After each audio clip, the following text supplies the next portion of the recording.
वो बता दें कि हाँ 2 साल तक हम एक भी भर्ती नहीं निकालेंगे, लेकिन निकालें तो फिर कमिटमेंट होना चाहिए कि कोई भर्ती निकाली तो उसको कहे कि जनवरी में निकली है, दिसंबर तक आपको अपॉइंटमेंट देंगे। तो वो आदमी 1 साल के लिए कहीं कर्जा लाके किसान मजदूर अपने बेटे को पढ़ाए और उसका सिलेक्शन हो, लेकिन होता ऐसा नहीं है।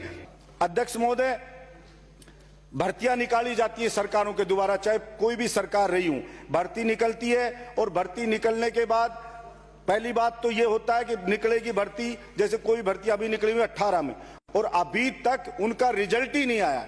ऐसे एक भर्ती निकालते 3 से 4 साल तक रिजल्ट नहीं आता है, फिर और भर्तियां निकलती रहती हैं। गांव का बच्चा यहां पे आता है अध्यक्ष महोदय, तो एक मकान कमरा उसको 4,000 कम से कम किराए पे लेना पड़ता है और उसका खाने का ट्रांसपोर्ट का सारा खर्चा मिलाओ तो कम से कम 10,000 रुपए एक युवा के खर्च होते हैं और कोचिंग की फीस अलग देता है। अब एक भर्ती आपने निकाल दी, जैसे आरएस की निकाल दी, आरपीएससी ने निकाल दी भर्ती, और भर्ती निकाल दी 18 में और उसका रिजल्ट आज तक नहीं आया। अब वो विद्यार्थी पहले आरएस की तैयारी करके एग्जाम दे देता है, फिर दूसरी भर्ती निकलती है, फिर दूसरी कोचिंग करता है, फिर उसकी तैयारी में लगा रहता है, फिर तीसरी निकलती है उसमें लगा रहता है, फिर चौथी निकलती है उसमें लगा रहता है। तो हर साल जो आदमी इतनी महंगी महंगी कोचिंग में फीस देता है, 10,000 रुपए महीने के देता है, वो गरीब किसान का बेटा किस तरह से पढ़े? और गरीब किसान जो ये चाहता है कि मेरा बेटा पढ़ लिख करके और सक्सेस हो, अपने पैरों पे खड़ा हो, तो वो बेचारा कितने दिन तक किसान गरीब लड़े? उस गरीबी से, उस मजबूरी से वो कितने दिन वेट करे? अब उसका एक एग्जाम में सिलेक्शन हो जाएगा, फिर दूसरे का रिजल्ट आएगा, फिर कहे दूसरे में भी सिलेक्शन हो गया, फिर तीसरे का रिजल्ट आएगा, फिर तीसरे में भी सिलेक्शन हो गया। अब उसको नौकरी एक ही करनी है, लेकिन उसका शोषण 4 साल तक कर लिया गया। इसलिए मैं मांग करता हूं राजस्थान की सरकार से, हर सरकारें ये बात करती हैं अब ये कर देंगे, हम इनको असुविधा नहीं होने देंगे, कि जो आरपीएससी है वो अपना कैलेंडर जारी करे।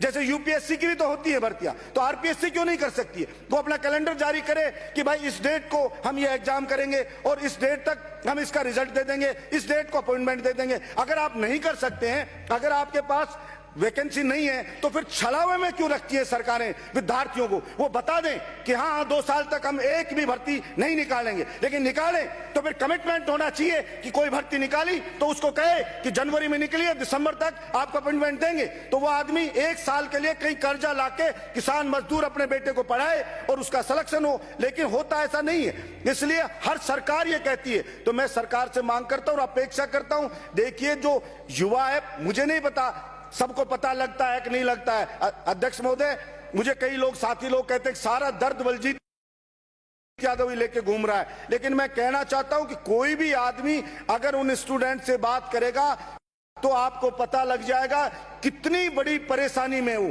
1-1 रुपए के लिए मोहताज व्यक्ति कर्जा लाके लाता है, हाई ब्याज के ऊपर पैसा लेके आता है, और हर माँ बाप चाहता है कि बच्चा 1 नंबर से रह गया, वो दूसरे साल कोचिंग कराता है, अब की बार हो जाएगा, उसका एग्जाम का रिजल्ट नहीं आता है, वो सोचता है बेटे को घर नहीं बिठाऊं, वो दूसरी वैकेंसी को निकलती है उसका फॉर्म भरवाता है, उसकी कोचिंग करवाता है। कोचिंग सेंटर है वो 1.25 लाख रुपए 1-1 साल के ले लेते, 1.25 लाख रुपए रहने खाने का खर्च हो गए।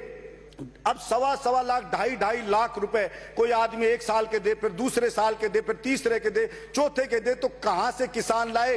खेती में कोई इनकम हो नहीं रही, पानी खत्म हो गया, बिजली पूरी मिलती नहीं है और सूखता जा रहा है। एक बार ट्यूबवेल कराता है, पानी सूख जाता है, उसको 2 साल बाद वापस ट्यूबवेल कराना पड़ता है, उसको नीचे करवाओ, वो सूख गया, फिर होता है, फिर 2 साल बाद कराना पड़ता है। तो मैंने पिछली बार भी एक सदन में ये बात को रखा था कि एक बार इन और चीजों से बजट चाहिए, आप एक बार बंद कर दो ये सब और चीजों पे, तो कम दे दो भले ही, लेकिन एक बार जो यहाँ किसान प्रधान देश है, हमारा प्रदेश है, उस किसान को पानी की व्यवस्था करी जाए। हमारे वहां पर है यमुना सर, और बहती है फ्लो, बारिश के दिनों में वहां का पानी लाया जा सकता है, डैम बना के डाला जा सकता है, उससे वाटर लेवल भी ठीक हो जाएगा और सिंचाई नहर के जरिए भी पानी दिया जा सकता है। इसी प्रकार से चंबल नदी है, वो खतरे के निशान से ऊपर बहती है, उस वक्त वो पानी चला जाता है हमारे स्टेट से, उस पानी को रोका जाए। इस बार भी जैसे कितनी बही, तो वो पानी किसान के काम आ सकता है।